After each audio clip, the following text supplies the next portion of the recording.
Welcome everyone. My name is Trajan, if you want to roll the R, and if you don't, it's Tryon. I'm the CEO and founder of Klaviyo, and today I'm talking about SMS marketing, boosting your sales via text. Now, let's go through what I want to teach you today. So we are going to cover how to capture up to 7 times more leads and turn them into engaged customers at scale. I want to help you understand how you can plan more effectively your sending campaign calendar and segments to reach more customers without overspending on SMS and effectively take a customer seamlessly from the first to the second purchase. Now, the one most frequent question in the world on SMS is it right for my brand?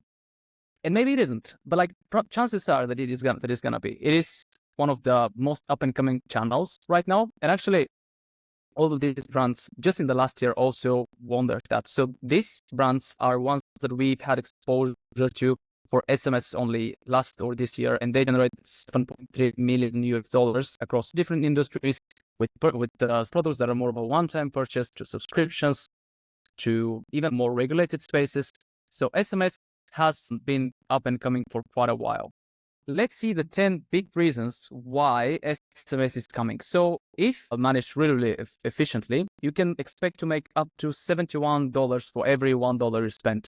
And the average investment on SMS, average return on SMS is $35 to $42.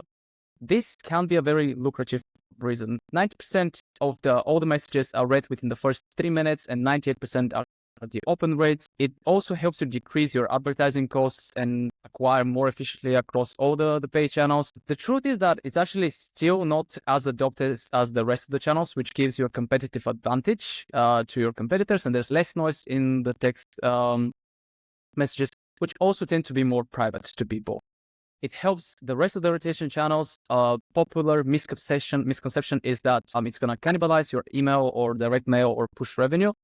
But what it does instead is just like hitting the customer from one more angle and giving them a more immediate experience.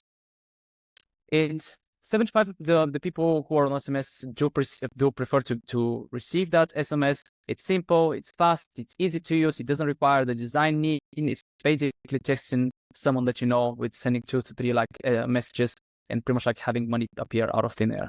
It's a great opportunity to gamify and personalize with some keywords, and it's on average, you could expect to make about 10 to 20% of your sales through SMS, which means more retention and less churn. But it's not only that. So if you already have SMS, I think this is a really good place for a benchmark. And this data is by Klaviyo, but essentially it's not only that open rate is 98%, but click rate at its worst case is at around 6% and below. The average is 10% and the best case is 14.6%.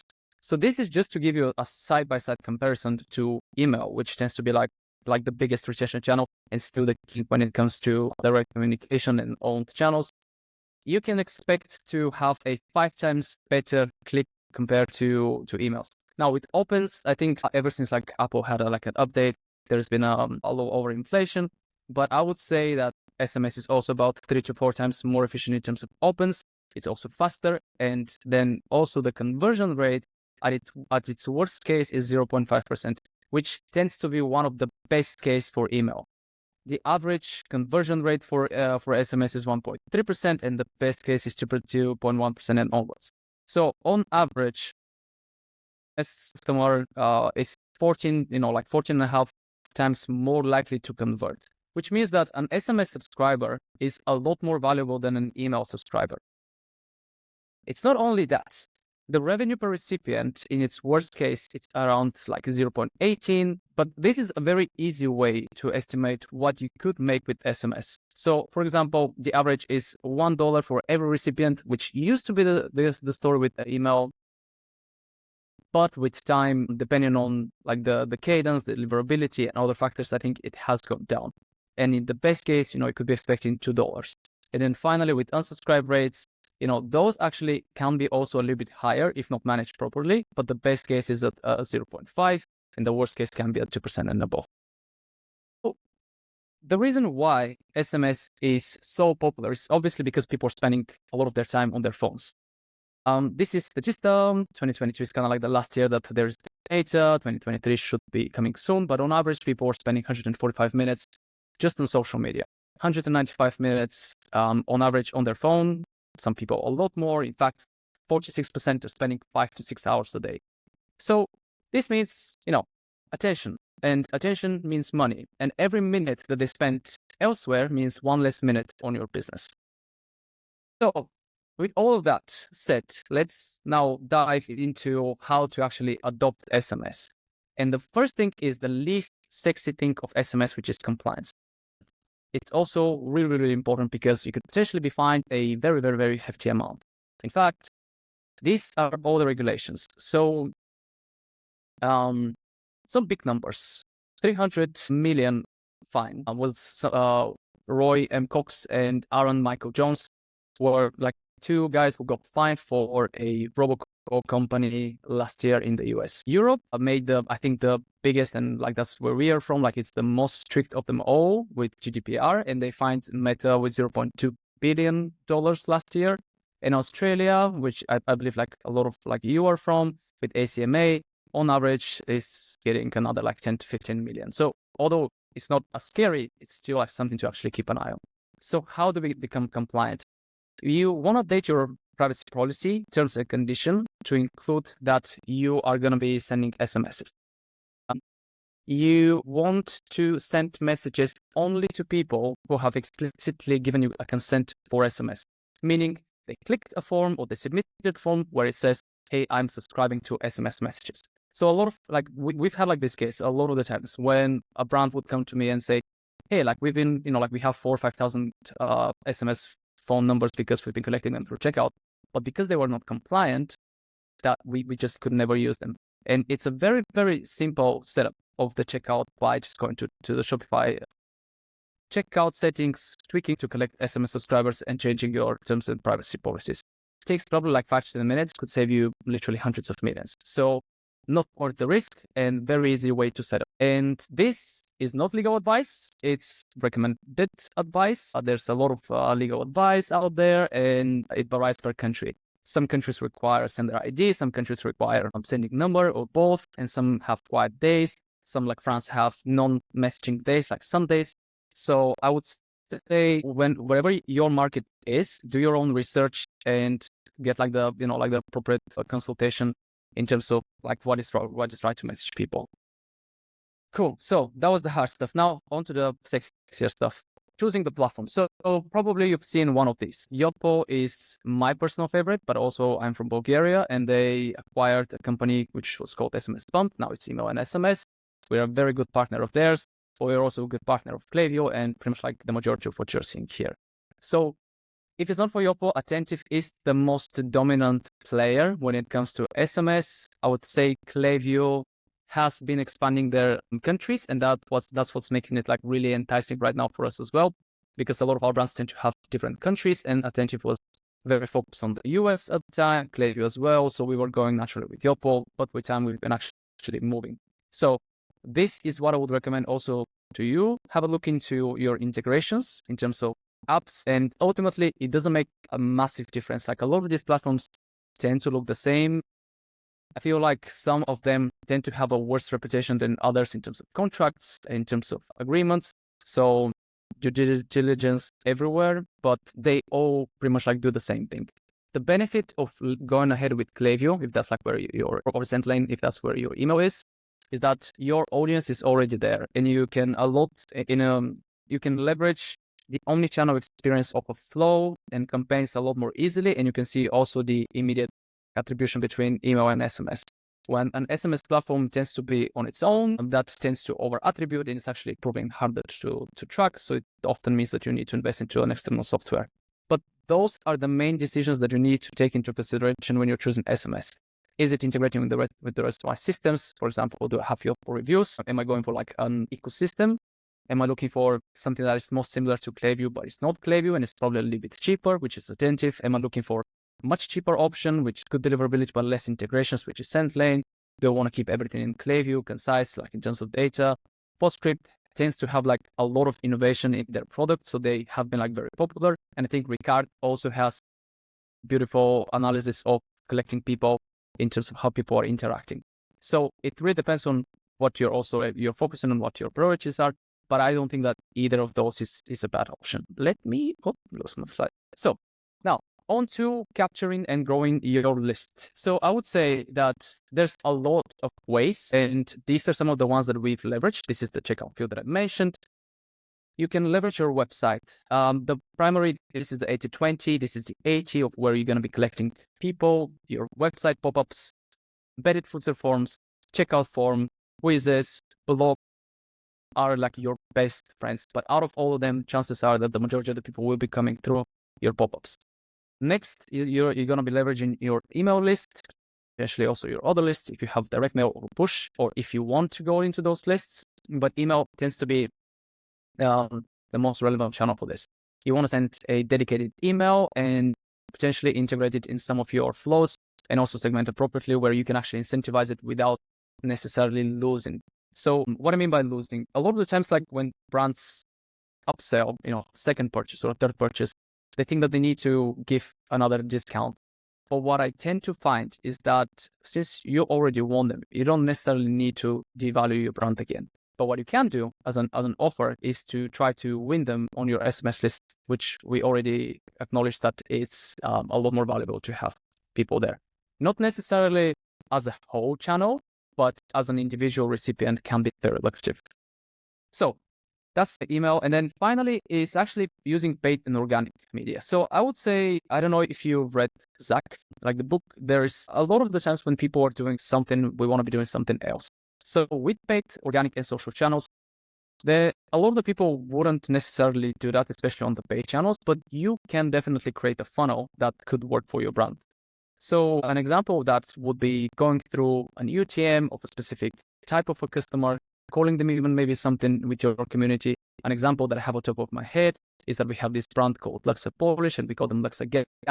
And for example, we would call them with the Luxa Gang when they're coming directly with the same image from the form onto the website with only one individual form. Having that integrated experience between your ads, organic, or other channels can go a very long way in consistency in your branding and delivering on the same promise. So I think those are a few of the main ways that you're going to be growing your list.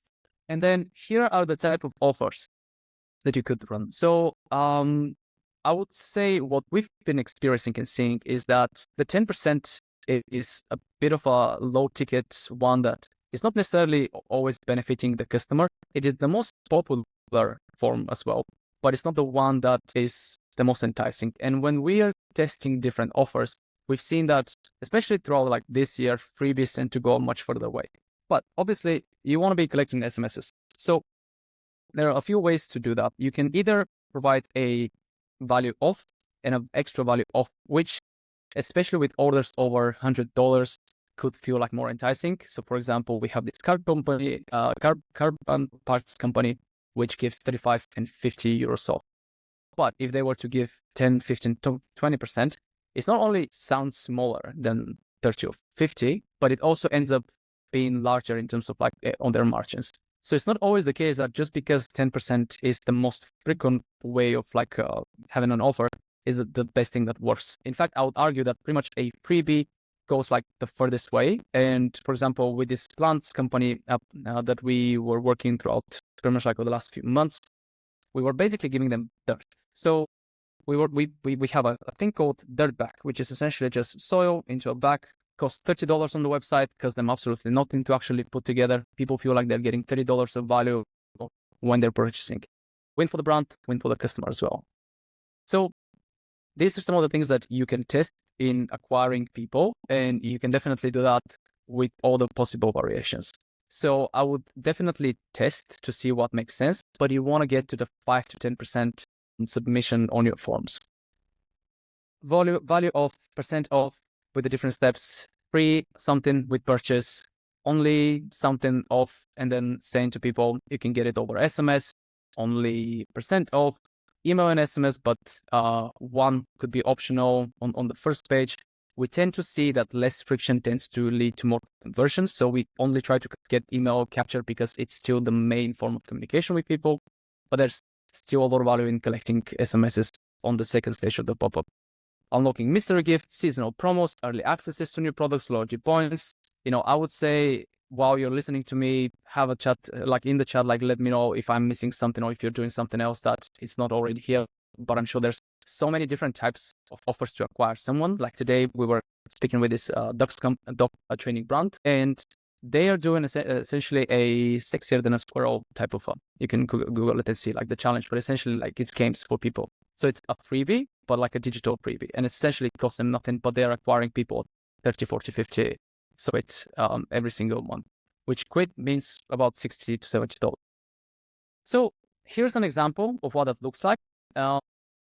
Step one, this is for social. You want to get like people to submit the link.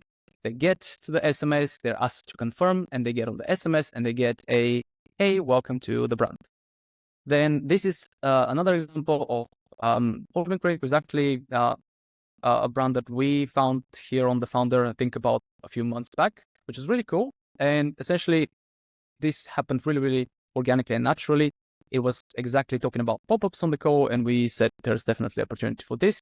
And now, instead of just collecting, and giving a 15% off, we're giving a free pillowcase, which is persuaded as $35 value, but in fact, it costs less.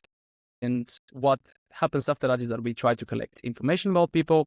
This is the power of zero-party data. Don't want to go right now into that topic, but the more information you can collect about people upfront, the more you can personalize their experience, and the more you can convert. I have thesis that can submit to everyone who wants me to submit it. On my master thesis, we're specifically on personalization. And in personalization, you can expect up to 8 times more conversion than compared to the campaigns across a lot of people and a lot of industries. So this is SMS growth, and then a few secondary strategies for you to think outside of the box. And when everyone is lagging, you are zagging.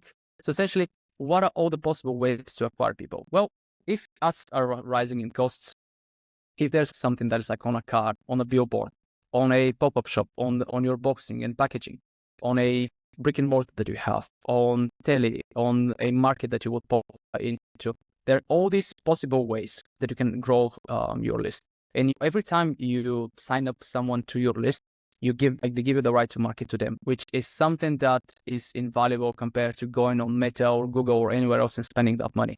Having the right to message people means that at every single point, you can go to them and ask them essentially to help your brand by and you solving their problems. Quite an interesting side story for this. There is this brand that we worked called Carnivore Snacks, and they got to 8+ figures, even 8 figures a month. So they were a very big brand. And what happened essentially is that like within one day, they got canceled. They had a restriction that was imposed on them in terms of advertising, in terms of product. And what they did is that they went to their to their email and SMS list, and they asked for people to pre-purchase in order to save the business. So you don't think about this as you're scaling and as all the excitement kicks in when you're spending money on Meta or Google. But when the time comes and you have the instant access to messaging your customers, it's invaluable. And it goes a very, very long way in protecting your business, diversifying your revenue, and pretty much having that relationship with the people. So those are a few additional ways that you can collect and grow your list. SMS campaigns, types, segments, frequency, and all the jazz in between. Ground rules for SMS. Size matters. 160 characters is what you are allowed for every SMS. And you can definitely send 2, 3, 4, 5 SMSs, but each of them adds to the price. And effectively, you always need to think, will this actually make a difference? Which is why most of the SMSs that you'll see are 2, 3, 4 sentences, and they try to be within 2 SMSs. Now, a lot of the times, because you want to include either a sender name or name from the person from the company, that tends to add a lot of characters and the link as well. So it kind of leaves you with like very few characters to write like the first message. Emojis, without going into the technicals, are considered a type 2, more making it almost like an MMS. So they're cool, but they add to the price. I don't necessarily always advocate for them unless you want to be fun and cheeky. But ideally, removing them is a simple thing that you can do to effectively have a better return. Same thing goes for MMS. I think the best case for MMS is going for product launches or maybe some kind of an event, like a live event that you're throwing and you want to excite people about it. Flows over campaigns. Now, some people will say otherwise, and I would say this is not valuable during the big Black Friday, Christmas, and maybe like birthday of your brand. but flows are more personalized, and more personalization always means more revenue. Don't blast, it won't last. Avoid mass blasting and spamming your entire list, and try to segment as much as possible. Again, like SMS, like while it's not a massively expensive channel, the price could really, really quickly increase as your list is growing as well. So it doesn't feel like that when you have 1, 2, 3, maybe 4,000 people on your list. But once you start having 50, 100,000 people on your list, like that, like every week you're adding like $1,000 to $2,000 to your SMS bill. And that could be effectively like returning the investment, but you might also be doing it more efficiently without just blasting everyone. And frequency is something that a lot of people think that is kind of scary. And I would say you will be surprised that it's all about building habits. So there are a few different ways that you can be doing that. But if what you want to do is be regular, you don't want to just change your regularity. With SMS campaigns, what I see often is that people think, like we'll send one SMS this week, see what happens. We'll send like in a few weeks, or maybe there's an event happening.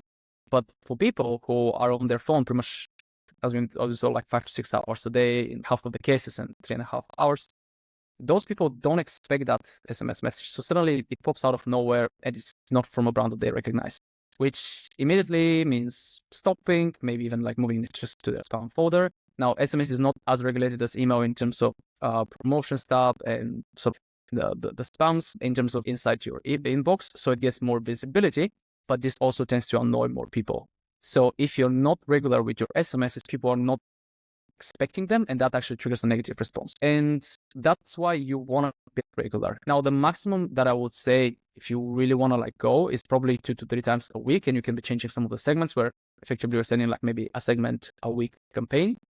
But that is, if we found that like right now between 1 and 3 campaigns a week are the sweet spot for like the majority of the brands. So I want to show you something now. Like this, you may have seen this in one or like other variation, but it's essentially, I'm a great lover, which is marketing. Well, I am a great lover. Hello, like this is telemarketing. Public relations is like, trust me, like, he's a great lover. Advertising is just repeating and repeating, hey, like I'm a great lover. And then you have like graphic design, which is just some crazy staring. And then you have like branding. I understand you're a great lover. So the thing is that with messaging people, it can very easily and quickly start to seem like we are desperate for their attention, because with every next please buy now 15%, like now we have this, it's not necessarily building on what a brand should be like. I mean, Seth Godin tends to say that the discount is the last tool in the marketer's box, but I challenge you to be different and really be different and use SMS the way it's used is meant to be. Use it conversationally. So I can't name all the times that I've generally, even myself, although I'm not a customer support person, this is not something that email marketers do, but you see people generally responding to the campaigns that you are asking them to respond. So here's the really cool campaign from Joe Lashes, which said, let us know what is the biggest red that you saw on the date. The top 3 ones win a $100 gift card to our store. So you see how this is a very different, it's again, yes, we're doing an offer and people will go and claim it. Gift card is free money. We're getting more eyeballs. And then people are responding, this is what happened on this day. He was speaking about how hot his mom was. So this is a very different type of branding. And it's implying, hey, we're cool.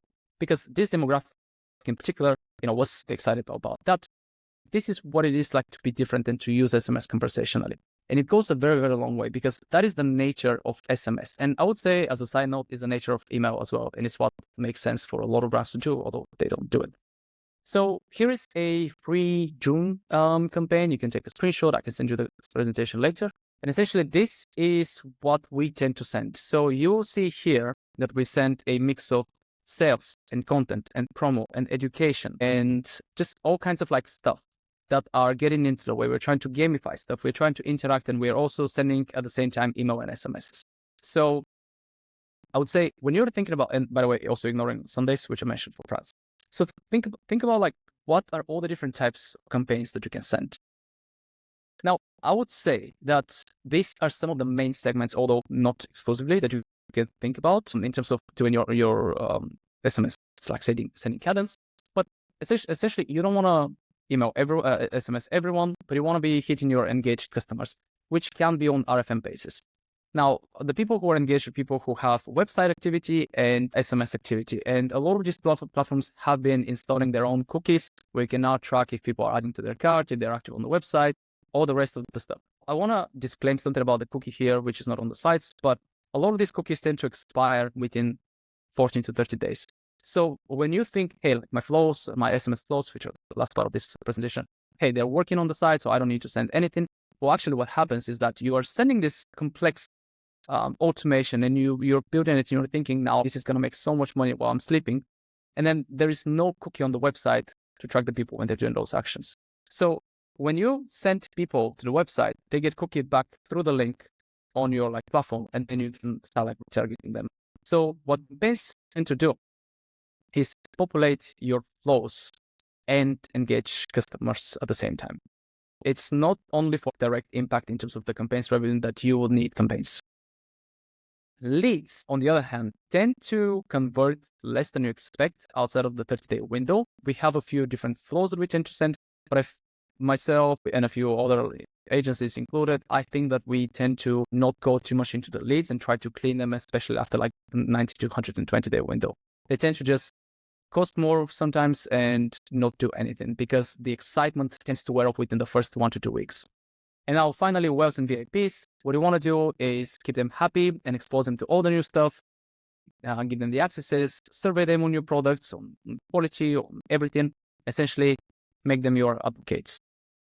Now, this is what I mean by marketing to your whales, to your sort of like VIPs.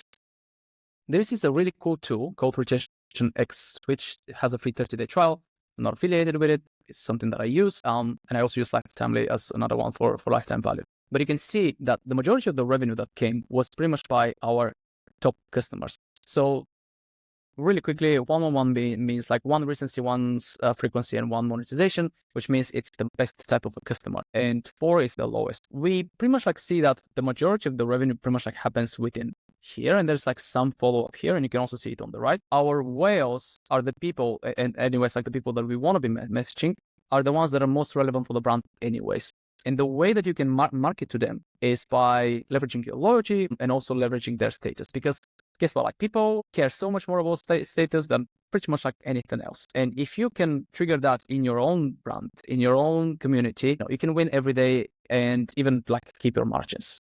So 40 SMS evergreen campaign ideas that you can send. There's a lot. I don't know if to be fair, I didn't keep an eye on the clock, so maybe not go through all of them. You can, like, there's a lot. Like, I think like the only limit is like imagination here in terms of what you can do. You can always give more value. You can do how-tos, blog posts, a scene-in, founder topics, pretty much like a lot of like the regular content that you would send on your socials, on your email to keep the community engaged. Now, onto the big part, and I know that we are moving towards like the end of this. So SMS flows, I think, probably deserve a separate conversation, but I'm gonna go through the main ones. So you want to take people through the awareness, customer, and retention stages one by one, and prioritize obviously their automations, but also guide them through that. So the 5 top most important flows that you can have are the welcome flow, the abandoned cart, and checkout, which tend to be 2 flows with a similar setup. Win back, post-purchase, and transactionals. Why? Well, these ones mean more revenue. Welcome flow is the one that converts your leads. Abandoned checkout entices them to finish their purchase. The win back reactivates lapsed customers, and the post-purchase pretty much upsells them immediately after the purchase.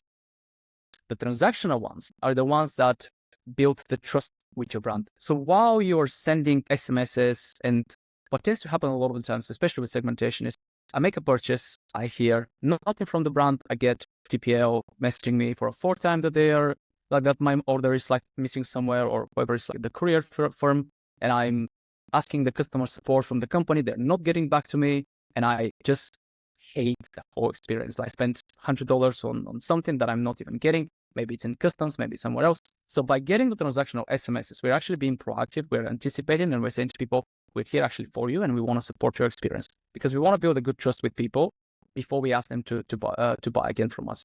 Ultimately, what you want to do is deposit into the relationship and build a good rapport with people, right? So let's say that we almost with every campaign, they're building a positive sentiment, and then suddenly we ask them, hey, now buy from us.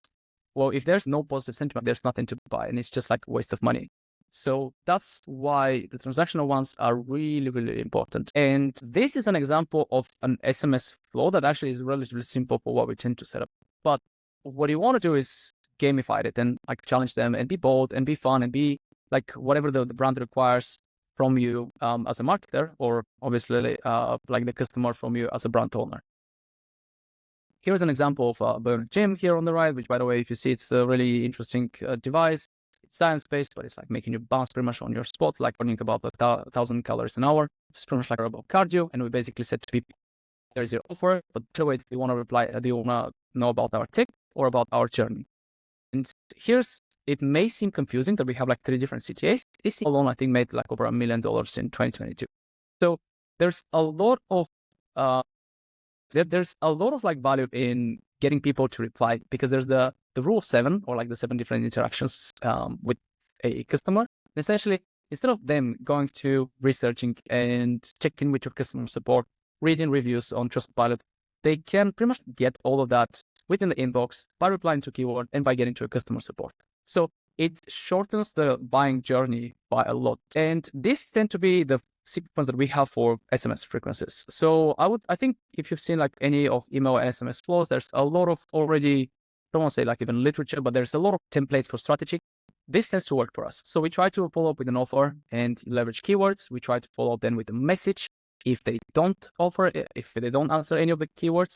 And we try to remind them of the offers. Now, if they don't purchase, we try to survey them and understand why they didn't purchase, which it goes to a type form, and that type form gives us a nice spreadsheet with some pivot tables, and it basically gives us a really cool visualization of this is wrong with the product. And then we try to give them a timed reminder, which if you're using Klaviyo, for example, you can have a dynamic date within the SMS and essentially say, hey, your code expires on 17th of May dynamically to people, which tends to convert really well. So this is my go-to strategy for welcome. Abandoned checkout. Really important rule is that you can't message people more than once after the 48 hours. So try to be compliant. Otherwise, the fines are there always for us. Split. This is what I would recommend as a step 2, like a more advanced way, but you don't want to message the same abandoned cart message to your customers and to your leads. And especially if you have a loyalty program or some kind of other incentive or cashback program, effectively you want to split that and personalize it a little bit more. And as a little cheeky side note, which is borderline fine, but I think it works really, really well, is creating a segment of your abandoned customers and doing a campaign strategy called Cart Abandonment Hour. So a lot of the times we would send, almost a similar way to a regular campaign. We would say, hey, like for the next 1 hour, you can save whatever. And there's a lot of ways that you can gamify that, but it's a way of being compliant and leveraging it as a strategy, and also using your segment tool without over bombarding people for their abandoned cart. We tend to send that within about a week after a purchase. Transactional ones are the ones that I mentioned. I would recommend setting up these 4. They're very important for keeping people informed, as I mentioned, but order confirmed, order fulfilled, which is given to the courier, order out for delivery, which means it's coming today, and order delivered, which is basically at your door. Those are 4 ones that I tend to go, and actually both with Klaviyo, with SMS Bomb, with Attentive, you have them directly now from Shopify, so you don't have to go with what you previously had to do with some external, sort of like Malomo, Wonderment type of like platforms.